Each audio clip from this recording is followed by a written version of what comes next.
Coming up next is the John H. Ames reading series. Freak into a compliment and turned party into a verb. I was more worried about the mindless stunt he pulled in Norton's office because it meant Lenny's manic cycle could be kicking in. The one on Mother's chest, noun, that taught me scar, raised stripe where a breast had been. This picture was the strikeout king of the league. People weren't supposed to get home runs off of him, let alone me. I was not necessarily a long ball hitter.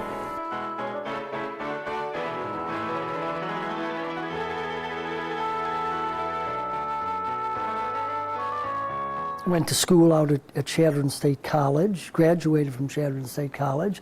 I taught middle school in Chadron, Nebraska from 1973 to 1977. In 1977, I came to UNL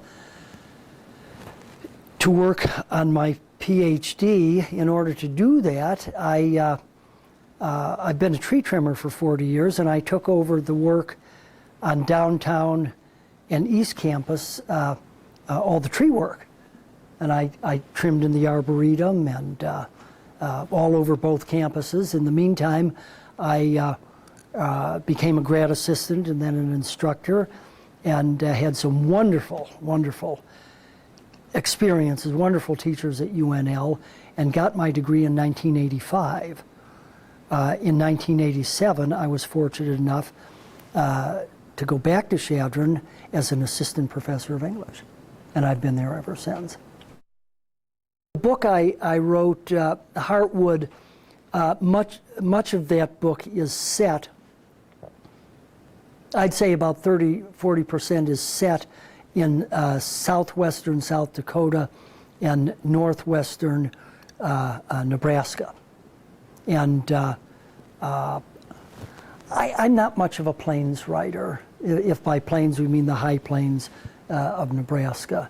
Most of my writing is set in industrial areas, some in rural areas in Kentucky. I have poems that are set in Ireland, and some in Michigan. I guess I'll live in Nebraska. I don't know if I'll live here all my life. If I die tomorrow, I'll live here. Will have lived the rest of my life in Nebraska, but I'm not a native Nebraskan, and I never will be. I could not write the things that our great Nebraska writers write. They have something in their blood that I'll never have. Thank goodness. I mean, otherwise we wouldn't have their great writing. I guess I started writing things in high school, and I don't know, continued on through college. I used to be a great letter writer, and I think somehow I convinced myself that if I could write 10, 12, 13-page letters, I might write other things. And so I started writing poetry, and I had some wonderful teachers at UNL who guided me in my poetry and convinced me that I indeed could write a poem. I never think about a theme. I'll think about a plot.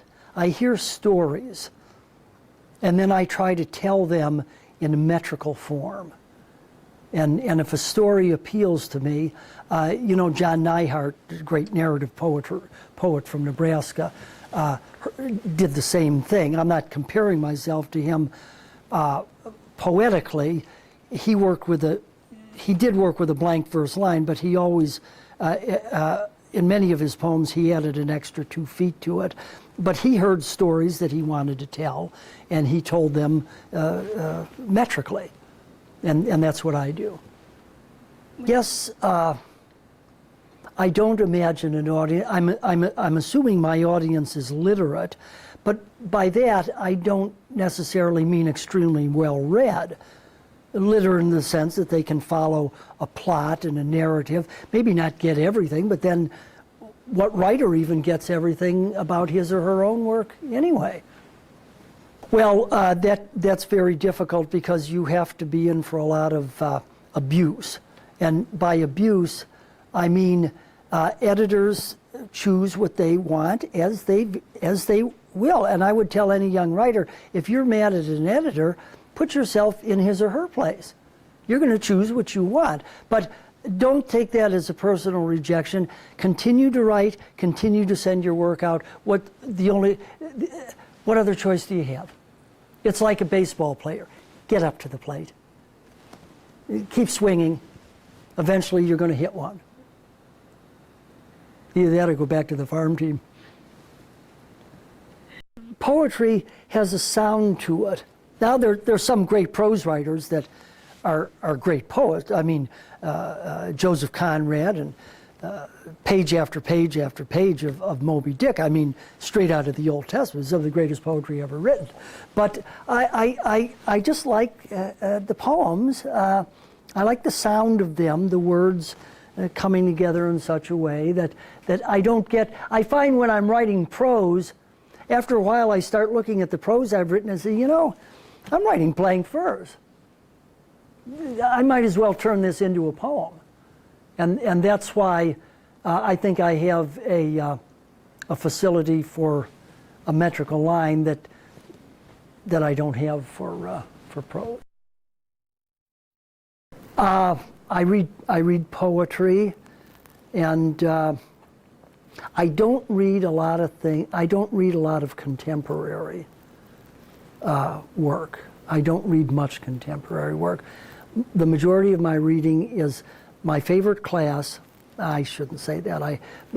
One of my favorite classes is the Shakespeare class I teach, and I'm usually reading Shakespeare, which is not to say I don't have other favorite writers, but I keep coming back to the plays and the sonnets. There's just so much there that I haven't and never will figure out. Constant challenge. I have friends in Chadron who are artists, and they are constantly complaining about the lack of other artists.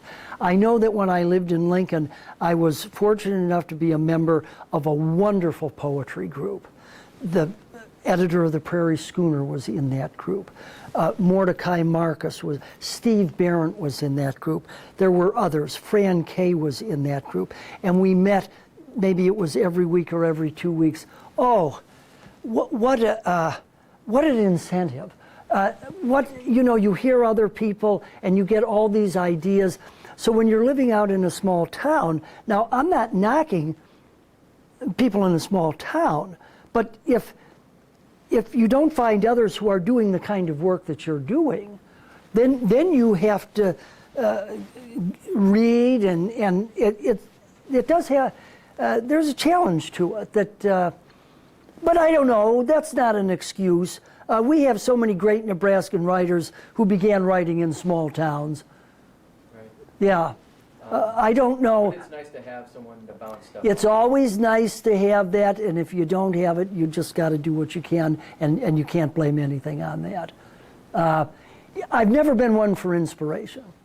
Well, Ted Kooser would be a prime example. Ted Kooser is how proud we are that he is representing our state as the poet laureate of the United States. I talked to him several weeks ago, called him up to congratulate him, and there's a guy, of course he lived in Lincoln for many years, but he wrote what he wanted to write, and eventually people started waking up and said, we got a poet on our hands, a national caliber. We not only have now, but historically we have had many great writers from this state, and one must be proud to be a part of that, whether you're from Nebraska or not. If you're living and writing here now in Nebraska, you ought to be proud of it. Good evening. My name is Robin Thompson, and I'd like to welcome you to the Heritage Room and the first round of the 2004-2005 John H. Ames Reading Series. The Jane Pope Geske Heritage Room is a special collection dedicated to preserving and promoting works by or about Nebraska authors. Currently, we maintain a collection of over 12,000 volumes written by more than 3,000 Nebraska authors. You're more than welcome to visit our collection during our regular public service hours, either to explore the room or to sit down and enjoy some works by some of your favorite Nebraska authors. We'd like to thank the Nebraska Literary Heritage Association because we're only able to bring you special programs like this one through an endowment established through their volunteer efforts. And tonight we're pleased to have with us Dr. Robert McEwen. He's a professor of English at Chadron State College and is the author of Heartwood and Other Poems. Born in Chicago, Dr. McEwen has lived in Nebraska since the late 1960s. And in addition to his teaching career, he's also worked in a steel mill and as a tree trimmer, interestingly. His poetry has won the Reader's Choice Award from the Prairie Schooner and the Vreeland Award for Literature. His work has been published in many journals, including Kansas Quarterly, Melville Extracts, and the South Dakota Review. The hours Dr. McEwen has spent aloft in trees has really influenced his work, as you'll probably see tonight. And tonight he'll be sharing with you a variety of his published and unpublished work. Please help me welcome Dr. Robert McEwen.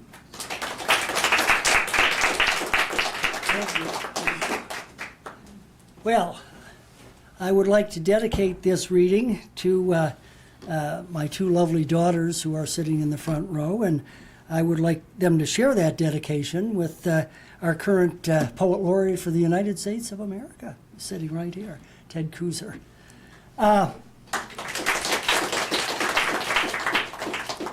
Okay.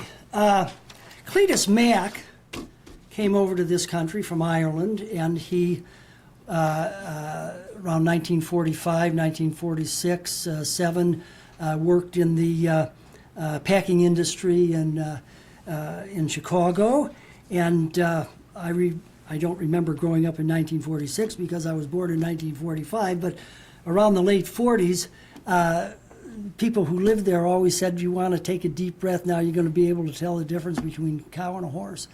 And at any rate, old Cletus worked there, and the name of this poem is called Late Shift. I remember now my uncle Cletus Mack, him skinning beef, sometimes a double shift for armor, later on for Oscar Mayer.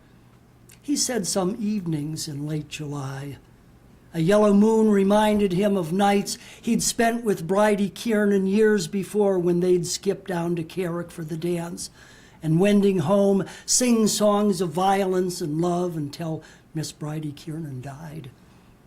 He had his dancing later years with carcasses, the shoulders of him heavy with dark shawls of sodden hide, hushing his arms, his breath, he said, from shivers, while his boots relearned their reels. Until he sank sometimes, still singing, near enchanted, to the killing floor.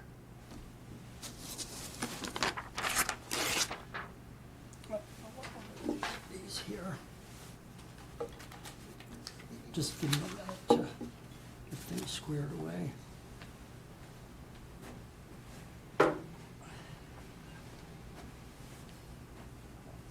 If it were possible in life to sort each moment fresh as one would from a fishing net remove still living fish, who wouldn't every likely chance disgorge or clear or drain the worst from worst of moments lived and toss one's net again?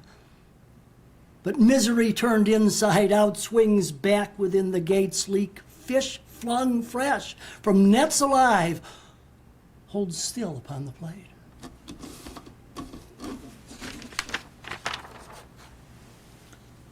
This poem is about George Loney, George Loney's last. It has a character called Carrie Weathers in this poem here. Oh, get old Carrie on the case. Loney's last. It wouldn't do, the day George Loney died, to wrap yourself in coils of grief. This Carrie Weathers knew, and thus far tried to brave it like a quartered thief who'd scale a precipice or leap the space between two continents of pain before he would surrender or retrace the steps he'd mastered to remain the boy to beat. George Loney'd been that boy himself, unkind since birth, and vexed he was and indiscreet, his heart destroyed, his lungs the mind of him, unfixed and wandering from here to there within the time you might forget to blink. Still, There he was, as monstrous as a sin committed at your kitchen sink. But with his mother in it, not an eye was left unwatered for the friend who'd had his promise he would never cry. And wasn't he ashamed, the auntie said, withholding lamentation for the slight, sad comrade of their sorry days, George Loney, who had gathered all their might against the laws and gone his way. But Carrie Weathers, in the deep of him, still heard his cousin's strangled words. Don't swill stale porter from a rusty can. Don't waste good time with fractured birds.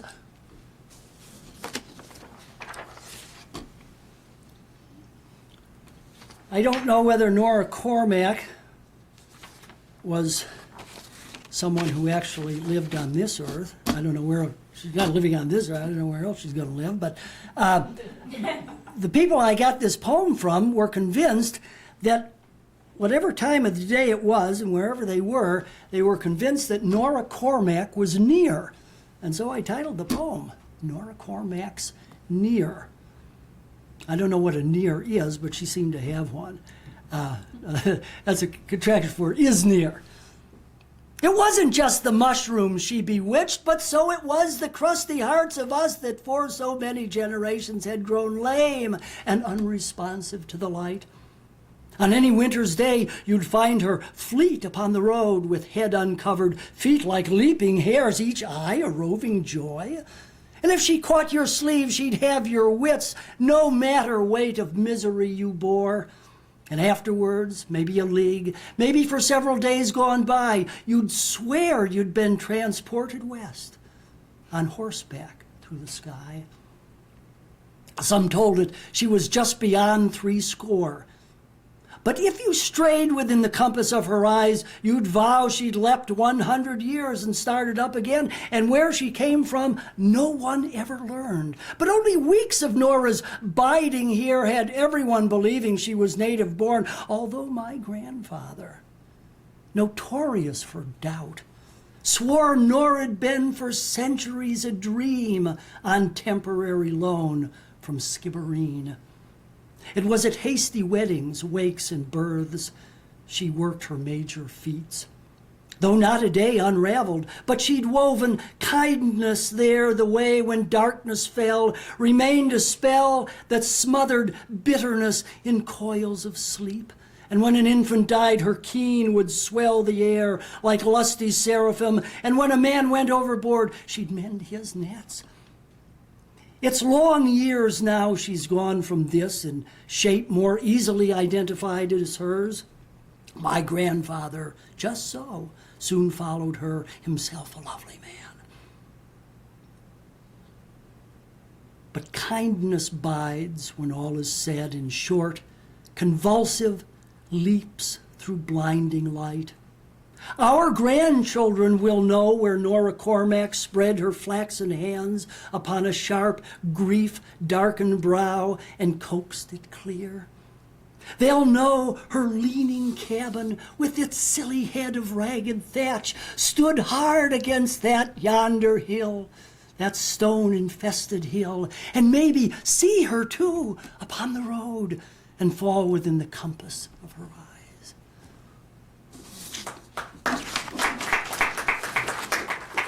Thank you. You know, I ought to say, some of the poems I'm going to read are set in Ireland. I should have said that. Skibbereen is in the far west of Ireland, place of heavy famine, in 1848. Even the Quakers, when they went back there, they found people with their children with their faces stained green, had died eating grass. A terrible irony there with green, the color of Ireland. And here's one about old Nick. It's called Nick's Night, and I think you will recognize Nick, and it's not Santa Claus either.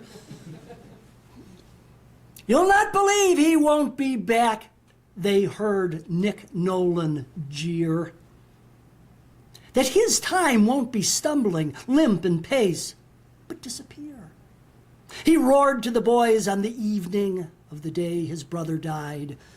He roared to the boys from his whiskey, and no one cried.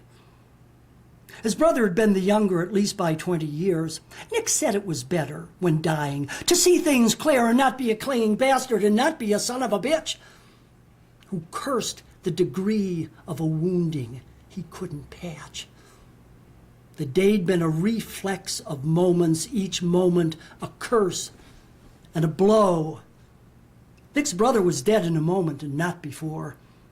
And the moment could not be sundered by the powers, cried Nick, to his health. But at noon of that day by his power his brother fell. Then Nick with a leap gained the bar top to favor the boys with a song. But the taste of his tongue was bitter, and the boys were gone. Now this is, I'll read about Moody Boatwright here. Moody Boatwright's Christmas Day. I've got some bad dad poems. And Moody had a pretty bad dad, and he tells the story of his Christmas.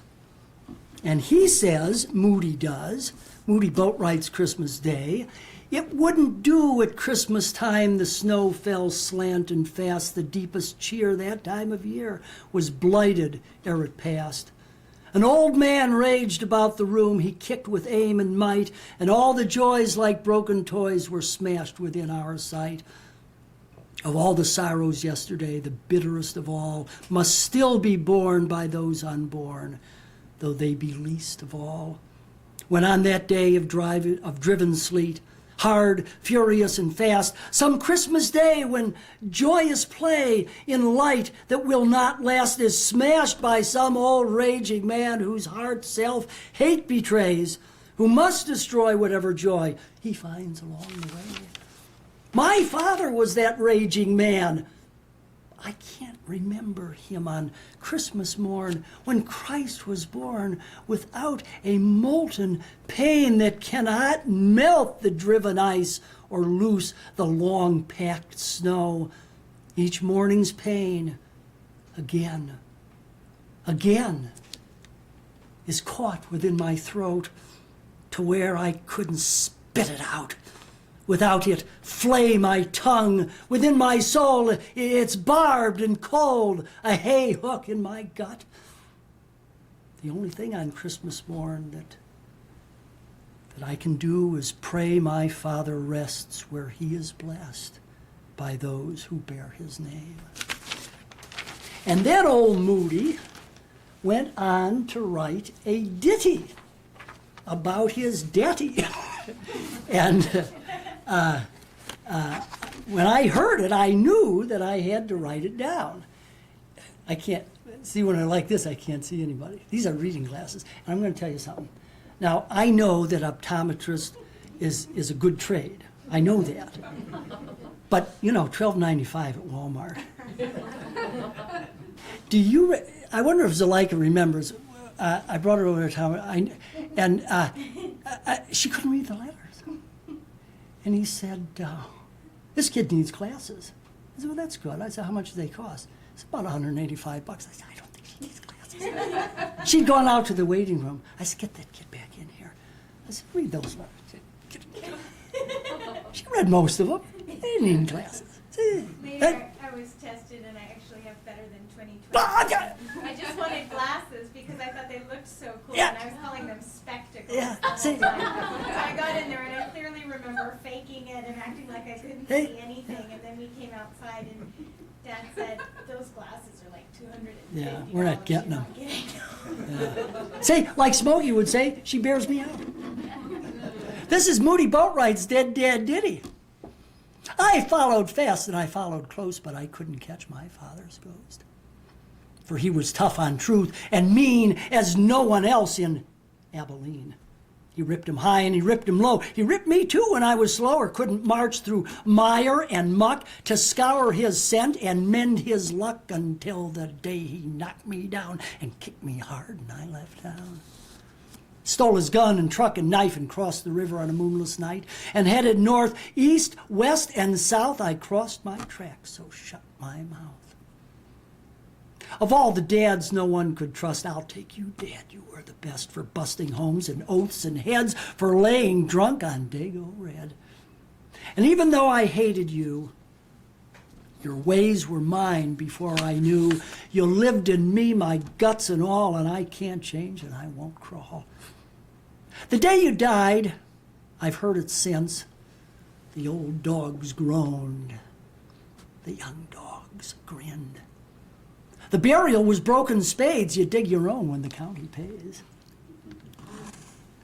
I followed fast and I followed close till I became my father's ghost. Old Moody must have been reading Hamlet.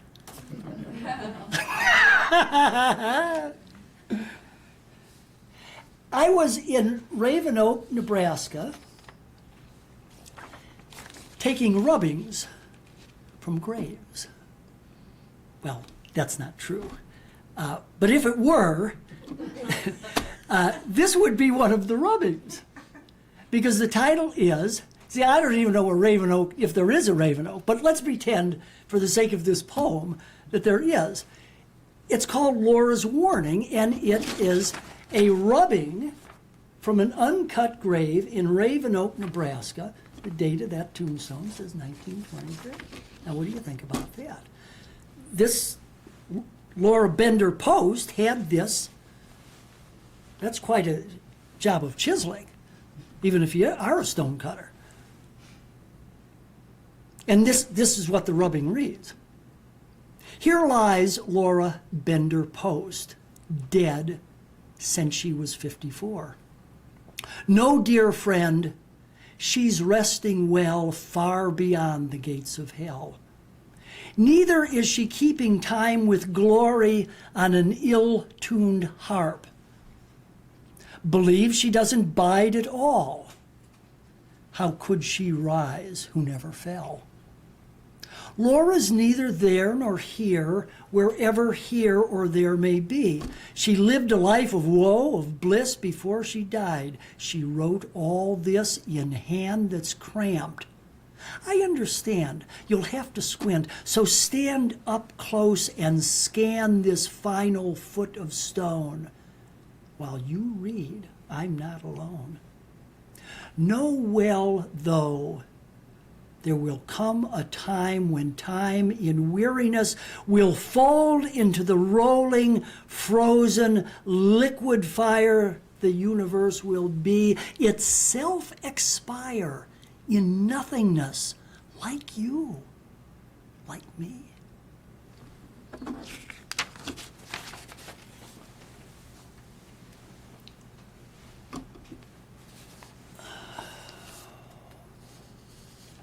Well, Gil Bronson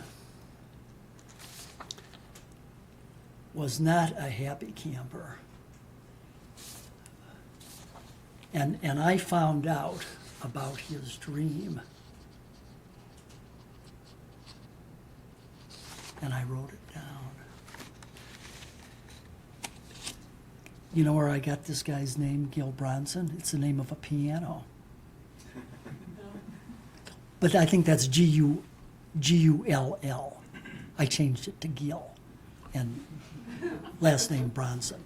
I've been watching some Charles Bronson movies on TV.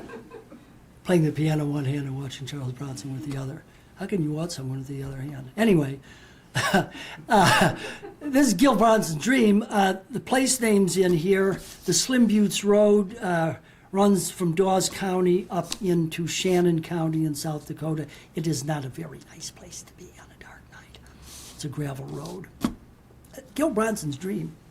Beneath his quilt, his grandmother had made in 1950 for his Uncle Grace, Gil Bronson wondered how the day would break if it turned out his dream was true, and that his father hadn't died alone that night, except for him, who wasn't any help, and who, just short of wishing it, would have his father dead out on the Slim Buttes Road, then rolling, drunk, indecent, swamped with gall and jagged slittings of sheer rage against no one who was particular. Yet all and everyone who'd cracked his midget code. But stronger than his dream was where his left arm should have been. Except that night he'd seen it swinging ragged, grim, and bare, and knew it had to go, as mottled as a hectic, starving dog ripped crossways by a pack of other dogs would mottled be, or like a mealy length of stinking scarf that over years had mildewed under leaves too damp to blow astray, would mottled be, no matter he should rip it up and hang it from the nearest tree.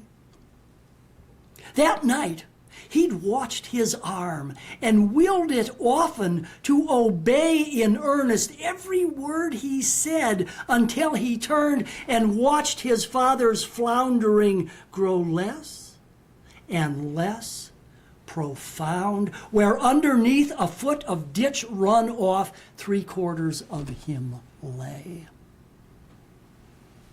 His grandmother once said his Uncle Grace would not have died like that. That ditch is not the way your Uncle Grace would die, she'd say. With you attending to his floundering, the runoff slobbering his talk, your arm in ribbons, and your T-shirt tracked with tread. Not Uncle Grace. But that was several years before she spun herself into a calm so permanent, and still she passed for dead. If only I had known my Uncle Grace, Gil Bronson thought from deep within his quilt, I wouldn't have short leavings and the scraps of sayings, oaths, and wonderings out loud. He'd have his uncle, text and tact, to ward and warn and interfere and undertake, no matter if his nightmares all came true, no matter if Jack Bronson shucked his shroud, or if indeed he'd never caved his chest against a flagstone counter near the ditch wherein he floundered on the Slim Buttes road, his eyes on fire and his vision quenched, but lived instead beyond his mangling to instigate to flay, and follow this with more until whatever deed it was he'd do would stink enough to kill a toad. Imagine a guy like that. Gil Bronson loved his granny, Uncle Grace, but loved his father less with every breath he'd taken since his birth. And now, with one arm gone and 20 years gone by, he still woke cursing possibilities that wouldn't die. His uncle couldn't help him now, nor could his grandmother. Their quilt was all he had to hold against his father's coming back, to knock him down and steal his boots and leave him cold and missing on a gravel road.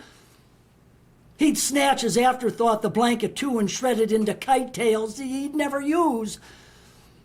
Beneath his quilt, Gil Bronson held his breath and waited for his memory to sleep before he rose and undertook the day without his father or his Uncle Grace, without his grandmother, without.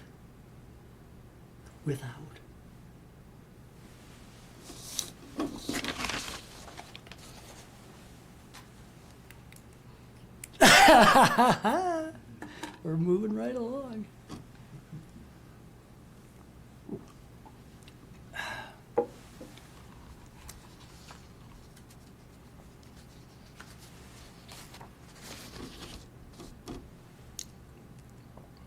A shebeen is an illegal drinking establishment. It's an Irish word. And the title of this poem is For Margaret Lee, So Suddenly. I think it sounds kind of corny.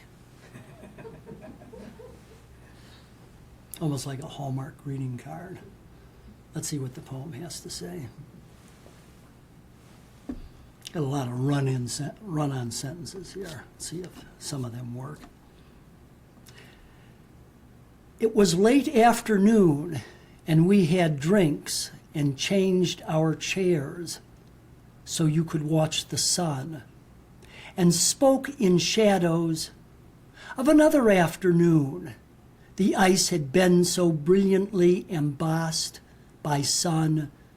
We said the grove would watch away in buckets of vermilion, green and red, so lusty they would surely flow past June.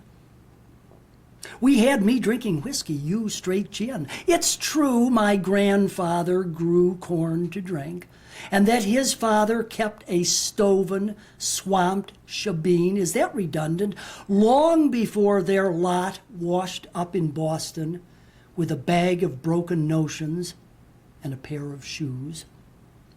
If I've escaped my family's overfondness for a drop, let it be said it's not because I've tried, but in the end it seemed more sensible to live encumbered with old furniture than raise the cabin, or live without a drop itself to still my mind. At any rate, a few, some several times a month with you, but supplemented joy. But your most sudden death, that summer's dusk, was not a thing I saw as fated, true to what would always in a universe predestined be, but what it might become. Too soon, within exhaustion, in the place where dreams are characters who dream themselves, I've felt your shoulders underneath my arm begin to slowly lose their flush. And then the warmth of you recede like water sliding from a length of sloping strand into a charge of breakers, promising as many more as it would take to flood the beach, so that another promise followed on the first, and last of all the promises, the one containing and anticipating all the rest. If journeys rightly have a root, your life was not a journey, but a snatch of song. You certainly did not decide to wing the day and end betimes, deprived of looking back on 30 years, the last 10 years of which you spent with me, our first blind date becoming sight restored and sense some thousands more. I felt you, even in the depth of sleep, begin to slip, and all my straining, stretching, taut, my fingers' tips turned numb with impotence, with grief so great no grieving could relieve itself with grief. No effort manifold, redoubled, cubed could stall your sliding once you'd breached the strand of living birth, or later, at a time divisible by an infinity of beats, recall your recent history, or coax at least a backward glance, as if to let me know you weren't turned or trapped and would negotiate the littered floor, our clothes a jumble and our shoes at odds with even numbers, like a skiff unfurling rumpled canvas after months in port. But nothing that I waited for occurred. Your breathing stopped almost before mine had begun to match the length and depth of yours, before I was awake and you were gone.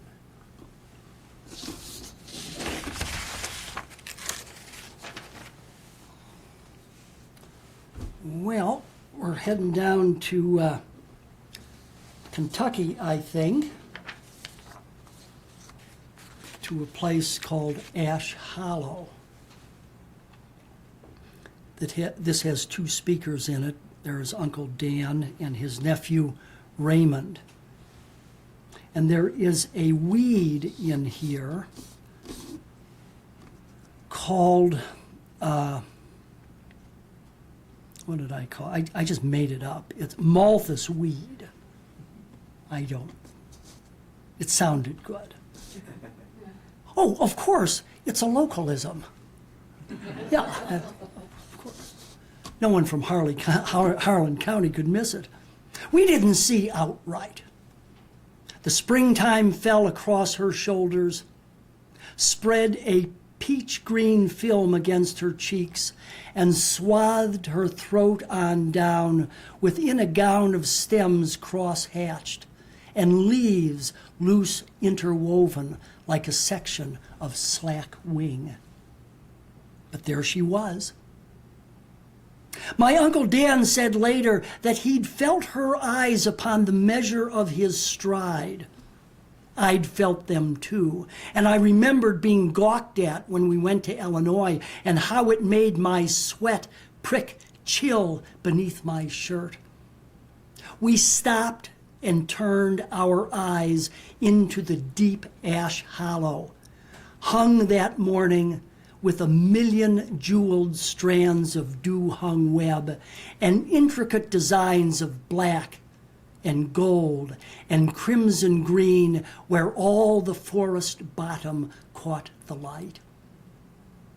Had she tucked in face down or up upon the ground, or set her head aside, or had her eyes, for all their roving, restless wonder once been closed, we would have missed her, like we did the blended mildew on her sagging coat. But she'd decided to sit out her nights against a broad ash tree festooned with nets of brindled vines, encircled by a strand of slippery junipers and Malthus weed. We left her to the sheriff and the coroner, and heard at last the county'd buried her back there beyond the wood on public ground. You'd think there'd be a one to sort it out. No name, no outrages apparent, no, nor call to die. So lonesome in the jump of spring. Unless by sitting out all night you'd break your heart, and with your eyes still, open wide. It was my nephew Raymond saw her first. I felt her, though. I felt her eyes before I knew it was her eyes that touched, despite their vacancy, despite the absence of their power to halt or speed my stride, so that his eyes were fast upon her in the blank before mine locked on hers. Then we had 6, unless you wouldn't count both hers, since one had been reduced to brittle fringe, though I can't comprehend the reckless jay that, gorged with one, would not return next morning for the next.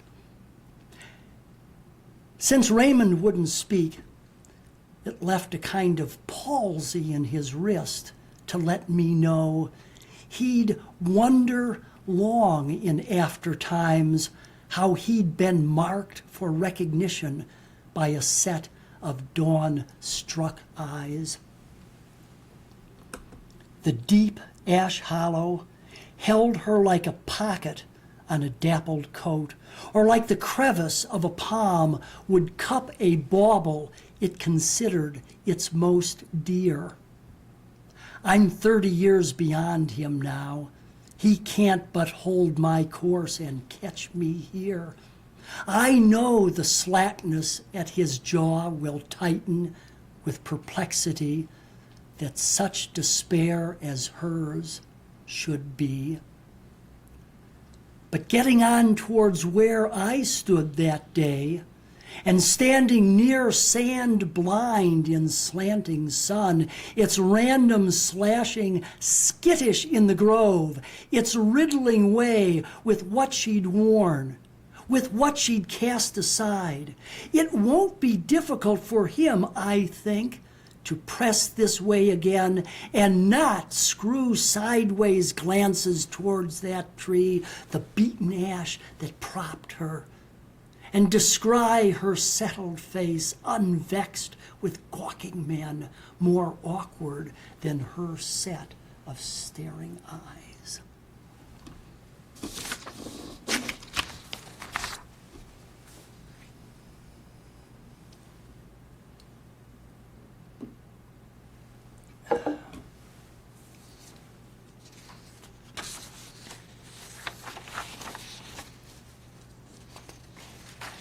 I'd take off my coat, but my shirt would fall off. The shirt was too big, and so I put some Elmer's glue on the inside and went like this. And some of it got caught in the coat, so, well. You're stuck with it.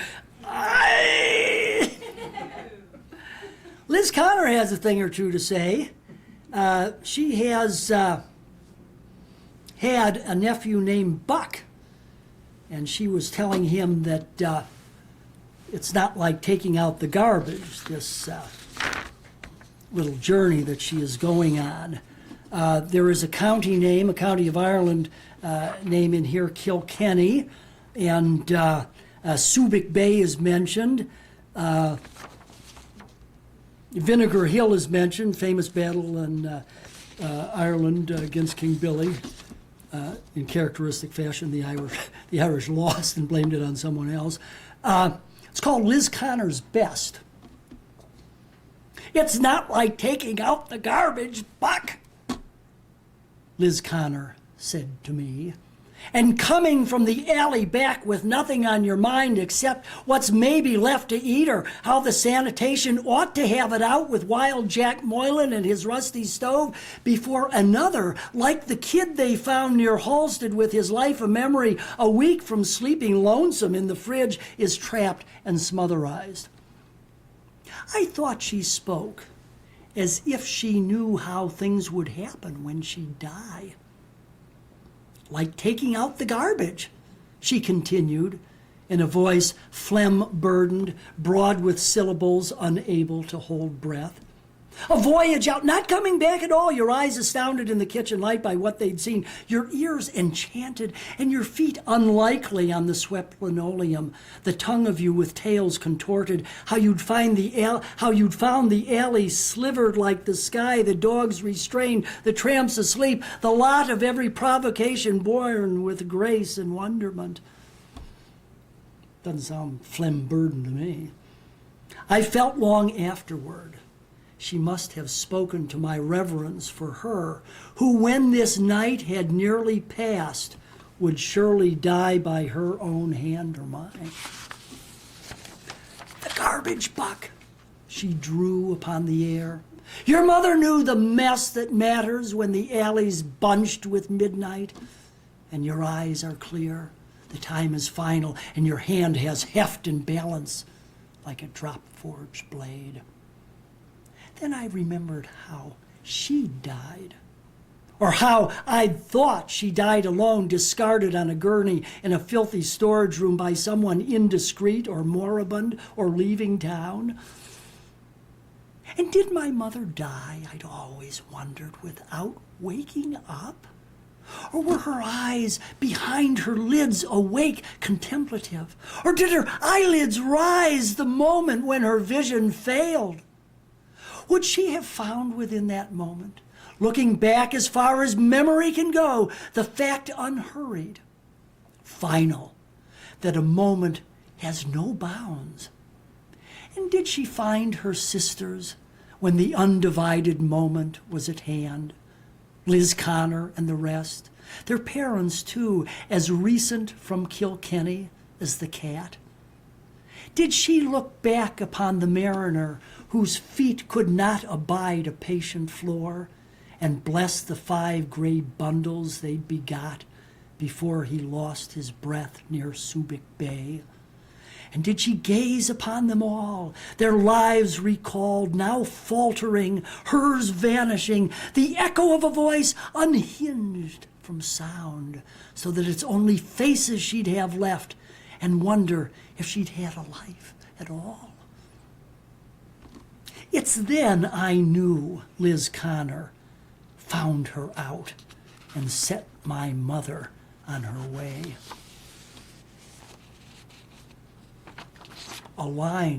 There is a line, she said. There is a line, she said. Not any line at all, but one dimensionless, unbroken, bent on both sides toward the middle like a hoop of beaten moments, malleable, true to temper, demarcating where we bide from where we don't, disdaining what we know from what we don't, adventuring his risk, reshuffled with a palsied hand. so that you've got to be a holy person with an ancient grudge to put things right, and 12 months hard for failure to endure the thing you fail. For one whose lungs were past repair, Liz Connor's limping would for others be a charge up Vinegar Hill. Until that night, I'd known my aunt was devious, but not to the degree she'd planned for us. You, Buck, she said after an interval wherein her broken clock began to keep good time and crowd with its twin beats her giddy room, the darkened hall, the vacant house, the night that now towards 4 a.m. had slipped its dark, constricting hand enough to let a little wash of blinking light begin like rumors whispered of the waking day to creep in from the alley through the yard and nuzzle up against the shade in much the way Liz Connor at that moment set our hands against her halting breast. Thank you. Liz Connor would thank you, but I wonder if old Liz ever was among the living. Here's another dream poem. This is 2 hands past the freckle. You want to see time fly? Whee! Dempster's Dream. And then I'll finish up. This is Dempster's Dream. I was going to read some tree trimming poems, and so here's one.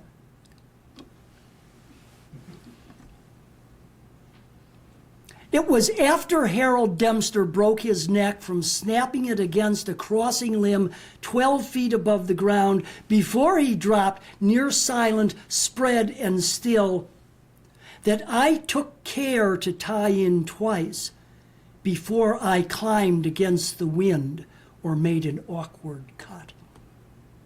You probably could say, and many did, it was the limb saved Harold's life. But saving's not the word for Harold now. He's pulverized for good. For one thing, he can't talk. From there on down, it's cut and toss. I think I know what Trace Malloy will do. He's climbed with Harold half their lives, since they had barely turned young men till now, when both are pushing half past 50 years. Trace won't allow much speculation on his course, but keeps it like a glittering, great thing clasped close within a space hard kept against a person entering, as if he'd fixed the sign, "Do not be in this yard." Even so, this afternoon I marked the way near quitting time. The light was lowering to where in mid-December you would lose yourself in shadow long before your eyes were lost in sun. And in that balancing of light and hulking shade, I saw within the squint of Tracy's staid left eye the thing he had for Harold Dempster when the day was by. He stood, did Trace Malloy, with one knee braced against a broken limb at 60 feet, and with the corner of a denim length he'd ripped from Harold's recent wounded shirt, he wiped the wind-blown sawdust from his face and from his shades. And also did he wipe the sweat accumulated there in pools beneath his eyes that overflowing froze in sharp, sun-gilded rivulets of fire. I think I would like to end with a suite, the John Early suite. And I don't know what order to read these poems in. Every time I reshuffle them, of course in the suite there are 3 poems, I'll just take the way they're shuffled now. Place names, the setting of this poem is the southern coast of Ireland. in a place called Ardmore, and the direction that John Early would be facing is important. I checked the map. I know I got it right. And why don't we begin with, on looking back, John Early. It came to seem an age until a thin gray wisp of morning cloud made clear to him that time is marginal. Not all or even most of what should matter in the course of love. Last night, he counted all the stars they memorized the night they'd met so many thousand nights ago, and found but 8 were missing from their list, or that with age he had forgotten only 8. Not bad, John Early thought. It might have been the lot. Except he knew his memory was sore dependent on her deep, unflinching gaze than on a littered sky. He'd sorely feel this lapse as sinister. Now as it was, he knew duration was a cast of mind that set a wisp of lean, unraveled cloud against this morning's bright, unbroken sky.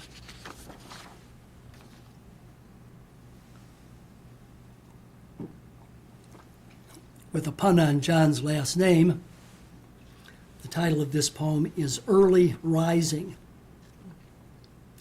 John Early knew that when he raised his lids, his wife of 40 years would not appear before him with the sun off Ardmore caught within the salt-spun netting of her hair, the way she had that morning when he watched her trudging up the trail from Cleary's Landing to the higher strand, where, looking back and with her sliver of a hand against her twisted brows, she watched an empty sea. Do you remember how he would have said, had she appeared, I loitered there above the beach for weeks before your father stopped to ask my business and my name? And though John Early knew the sun would rise, and that his eyes without her trudging up that hill would blink, he knew, alas, the sea and waves, distinguished for their lack of human grief, was strange in its ability to bear with every shudder hard against the rocks, the lower strand, a premonition or a memory for one like Early, who comes loitering these mornings just above the sloping pathway to the stony beach. Where he would have her, she could never be unless in memory he found her there, her bruised feet splayed against the slope, her hair salt-spun and glistening, her voice unheard. And the final poem in the John Early suite, John Early remembers the moment of his wife's death. He remembered that he'd walked out toward the strand late afternoon to fetch a raveled net, and met his grandfather and several more returning from the sea with sodden clothes and brine-drenched heads set low against the sun, so that he had to touch his sleeve before the old man caught the full of him and stepped aside to kiss his cheek. Her sickness was upon her 5 or 7 days, but not enough to hold him from the strand or from the sea itself, although those last 2 days he'd kept to